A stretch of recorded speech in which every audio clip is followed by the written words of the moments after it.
স্থানীয় সংবাদ পড়ছে ধৃতি সেন শর্মা। বিশেষ খবর হলো, রাজ্যে আগামী বুধবার পর্যন্ত কেন্দ্রীয় বাহিনী মোতায়েন থাকবে বলে কলকাতা হাইকোর্ট নির্দেশ দিয়েছে। রাজ্যে আইন শৃঙ্খলা পরিস্থিতির অবনতির অভিযোগ জানিয়ে যথাযথ ব্যবস্থা গ্রহণের জন্য রাজ্যপালের মুখ্যমন্ত্রীকে চিঠি। এদিকে ভোট পরবর্তী সন্ত্রাসের প্রতিবাদে বিরোধী দলনেতা রাজ্য পুলিশের ডিজির দপ্তরের সামনে ধর্নায় বসার যে ইচ্ছে প্রকাশ করেছেন, সে ব্যাপারে হাইকোর্ট রাজ্য সরকারের মতামত জানতে চেয়েছে। 10ম আন্তর্জাতিক যোগ দিবস সারা দেশের সঙ্গে এরাজ্যেও যথাযথ উৎসাহ উদ্দীপনায় পালিত হচ্ছে। দক্ষিণ পশ্চিম মৌসুমি বায়ু অবশেষে দক্ষিণবঙ্গে প্রবেশ করেছে। উত্তরবঙ্গের জেলাগুলিতেও চলেছে ভারী বৃষ্টি। আসছে বিস্তারিত খবরে। রাজ্যে আগামী বুধবার পর্যন্ত কেন্দ্রীয় বাহিনী মোতায়েন থাকবে। কলকাতা হাইকোর্টের দুই বিচারপতি হরিশ ট্যান্ডন এবং হিরণময় ভট্টাচার্যের ডিভিশন বেঞ্চ আজ এই নির্দেশ দেন। এর আগে আজ পর্যন্ত কেন্দ্রীয় বাহিনী থাকার নির্দেশ দিয়েছিল আদালত।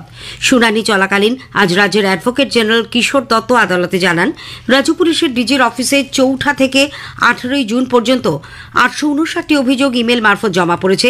এর মধ্যে 204টি অভিযোগের সারবত্তা রয়েছে, 170টি অভিযোগ গ্রাহ্য হয়নি, 45টি পারিবারিক ঝামেলার অভিযোগও রয়েছে। যদিও কেন্দ্রের আইনজীবী জানান, রাজ্যের বিভিন্ন জেলা থেকে রোজই ভোট পরবর্তী হিংসার অভিযোগ দায়ের করা হচ্ছে। সেই কারণেই কেন্দ্রীয় বাহিনী আরও বেশি দিন রাখা উচিত। বুধবার ফের এই মামলার শুনানি হবে। এদিকে রাজ্যে আইন শৃঙ্খলা পরিস্থিতির অবনতির অভিযোগ জানিয়ে যথাযথ ব্যবস্থা গ্রহণের জন্য রাজ্যপাল সিভি আনন্দ বোস মুখ্যমন্ত্রী মমতা ব্যানার্জিকে চিঠি দিয়েছেন। রাজ্যপাল বলেছেন, আইন শৃঙ্খলার অবনতি হয়েছে। ভোটের পর একাধিক জায়গায় হিংসার খবর মিলছে। বিরোধী দলের কর্মীদের ওপর হামলা হচ্ছে। মুখ্যমন্ত্রী ও রাজ্য সরকারকেই এর প্রতিকার করতে হবে। ভোট পরবর্তী সন্ত্রাসের প্রতিবাদে রাজভবনের পরিবর্তে তিনি রাজ্য পুলিশের ডিজির দপ্তরের সামনে ধর্নায় বসতে চান বলে বিরোধী দলনেতা শুভেন্দু অধিকারী কলকাতা হাইকোর্টে জানিয়েছেন।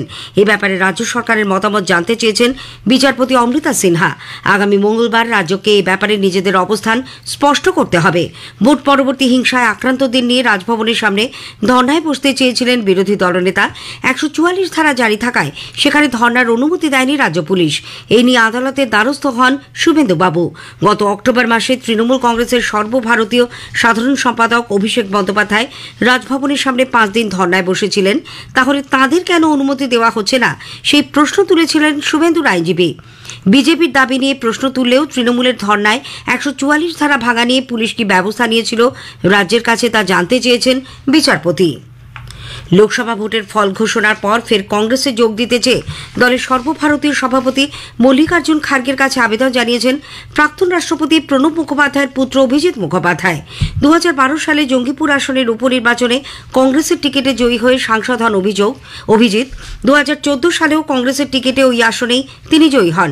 2019-এ হেরে যান তৃণমূল কংগ্রেস প্রার্থী খলিলুর রহমানের কাছে। 2021-এ তৃণমূল কংগ্রেসে যোগ দেন তিনি। উত্তর 24 পরগনার বাগদা বিধানসভা আসনের উপনির্বাচনে নির্দল প্রার্থী সত্যজিৎ মজুমদার বিজেপির পতাকা নিয়ে আজ মনোনয়ন জমা দিয়েছেন। গেরুয়া উত্তরীয় হাতে দলীয় পতাকা নিয়ে মিছিল করে স্লোগান দিতে দিতে বনগাঁ মহকুমা শাসকের দপ্তরে তিনি মনোনয়ন জমা দেন। এর আগে এই আসনে তৃণমূল কংগ্রেস, বিজেপি, কংগ্রেস ও ফরওয়ার্ড ব্লক প্রার্থী মনোনয়ন জমা দিয়েছেন।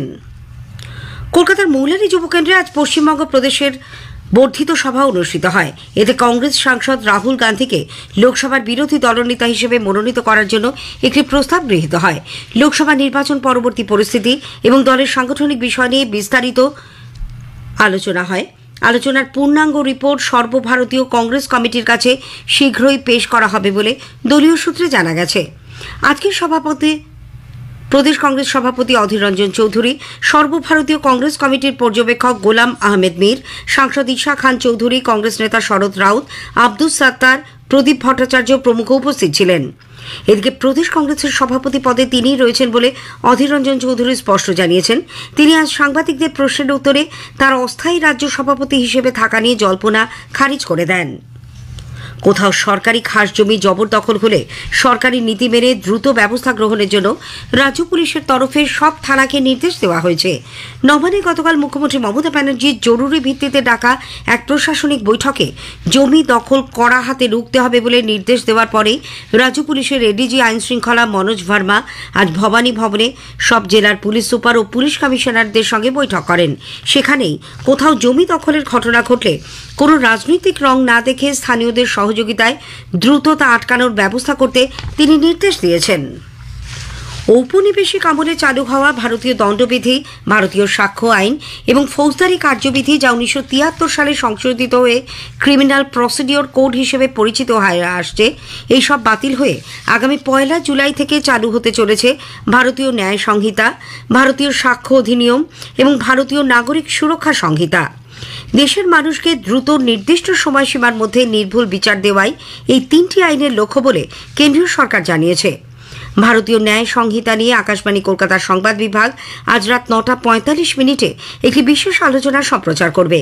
কলকাতা হাইকোর্টের আইনজীবী ও ভারত সরকারের deputy solicitor general Dhiraj Kumar ত্রিবেদীর সঙ্গে কথা বলবেন শঙ্কর মুখোপাধ্যায়। অনুষ্ঠানটি একযোগে শোনা যাবে আকাশবাণী কলকাতার গীতাঞ্জলি 107 মেগাহার্টজ প্রচার তরঙ্গ এবং ডিটিএইচ বাংলা পরিষেবায়। স্থানীয় সংবাদ শুনছেন আকাশবাণী কলকাতা কেন্দ্র থেকে।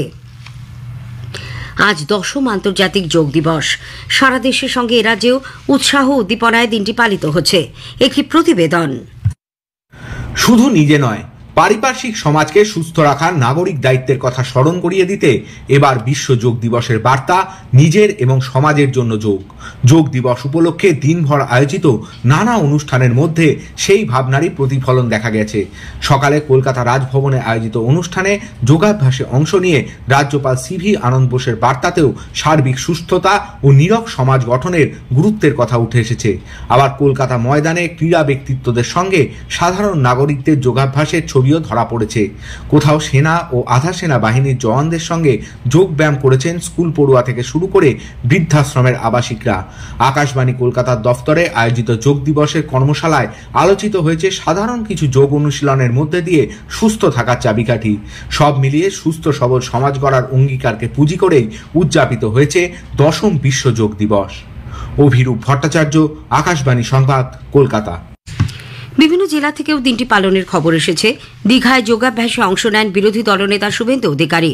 হাওড়ায় কেন্দ্রীয় সরকারের যুব বিষয়ক ও ক্রীড়া মন্ত্রকের অধীন নেহেরু যুব কেন্দ্রের পক্ষ থেকে বারবেরিয়া মধ্যপাড়া প্রাথমিক বিদ্যালয়ের মাঠে যোগ দিবসের এক অনুষ্ঠান আয়োজিত হয়।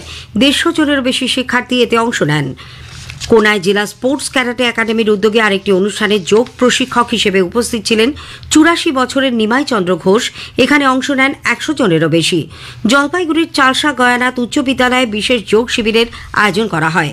নদিয়ার কৃষ্ণনগরে কেন্দ্রীয় বিদ্যালয় প্রাঙ্গণে এক অনুষ্ঠানে ছাত্রছাত্রীরা যোগ চর্চায় সামিল হয়। আয়োজন করা হয় কুইজ প্রতিযোগিতারও। বিশেষ অতিথি হিসেবে উপস্থিত ছিলেন বিএসএফ এর কমান্ড্যান্ট আশুতোষ কুমার সিং।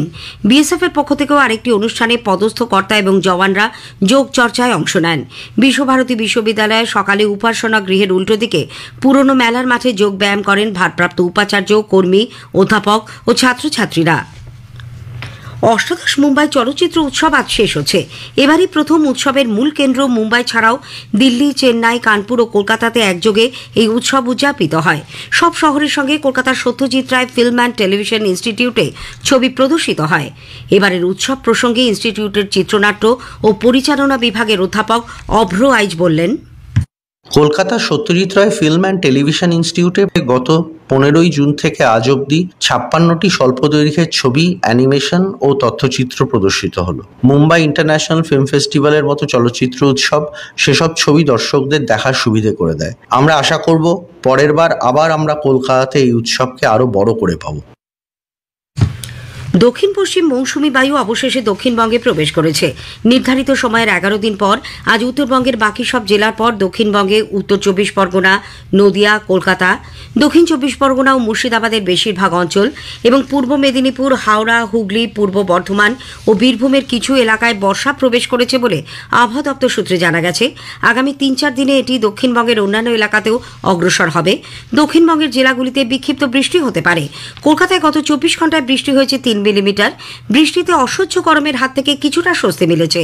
কলকাতায় সর্বোচ্চ তাপমাত্রা স্বাভাবিকের 1.5 ডিগ্রি নিচে নেমে 31.5 ডিগ্রি সেলসিয়াসে দাঁড়িয়েছে। এদিকে উত্তরবঙ্গে রবিবার পর্যন্ত জলপাইগুড়ি, কোচবিহার, আলিপুরদুয়ারে ভারী বৃষ্টি হবে বলে আবহাওয়ার পূর্বাভাসে জানানো হয়েছে। জারি রয়েছে হলুদ সতর্কতা। সেবকে গত 24 ঘন্টায় 10 সেন্টিমিটার বৃষ্টিপাত রেকর্ড করা হয়েছে। একটানা বৃষ্টিতে পাহাড় ও সমতলে জনজীবন ব্যাহত। বর্ষার শুরুতেই উত্তরবঙ্গে প্রবল বৃষ্টিতে তিস্তায় জলস্ফীতির দরুন ওই নদীতে জমে থাকা পলি তুলতে রাজ্য সরকার ড্রেজিংয়ের সিদ্ধান্ত নিয়েছে। এর ফলে নাব্যতা বৃদ্ধি পাবে। বঙ্গোপসাগরে ইলিশ মাছ ধরতে গিয়ে 13 জন মৎস্যজীবী সহ রায়দিঘির নিখোঁজ ট্রলারটির অবশেষে 3 দিন পর হদিশ মিলেছে। 13 জনই সুস্থ রয়েছেন বলে জানা গেছে। শেষ করার আগে স্থানীয় সংবাদের বিশেষ কিছু অংশ আরও একবার। রাজ্যে আগামী বুধবার পর্যন্ত কেন্দ্রীয় বাহিনী মোতায়েন থাকবে বলে কলকাতা হাইকোর্ট নির্দেশ দিয়েছে। 10ম আন্তর্জাতিক যোগ দিবস সারা দেশের সঙ্গে এ রাজ্যেও আজ উৎসাহ উদ্দীপনায় পালিত হচ্ছে। স্থানীয় সংবাদ শেষ হলো।